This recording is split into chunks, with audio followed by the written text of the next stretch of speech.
today I'm going to be showing you guys how I memorize a unit circle. Go ahead and write in all your denominators as 2, except for on your 4 main points. Think of this as a graph. On your y-axis, the higher you go, your y is going to be positive. The lower you go, your y is going to be negative. The same on your x-axis. When you go left, it's going to be a negative value. When you go right, it's going to be a positive value. Now to memorize the in-between angles. At the top part of your paper, write 1, 2, 3, 3, 2, 1. The same on this side. And on your bottom, flip and write 3, 2, 1, 1, 2, 3. Same on this side. Remember, the quadrant 1 is the only part of the unit circle that doesn't contain any negatives.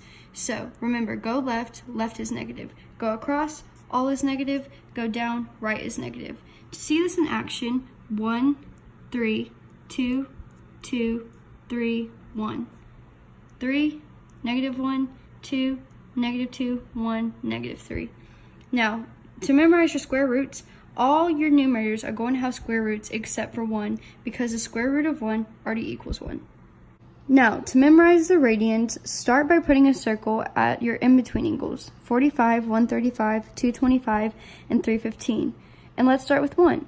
1 pi over 6, 2 pi over 6, 3 pi over 6, 4 pi over 6, 5, 6, 7, skip 8, 9, 10, skip 11, pi over 6. Obviously, these are going to reduce, so don't forget at the end to reduce. For example, 2 pi over 6 will obviously reduce to pi over 3. Now, you're probably wondering, what do I do with these in-between angles? Just remember, all of them are over 4.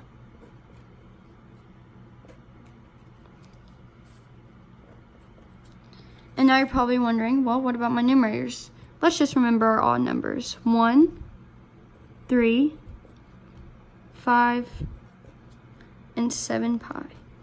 And that is how I memorize my unit circle.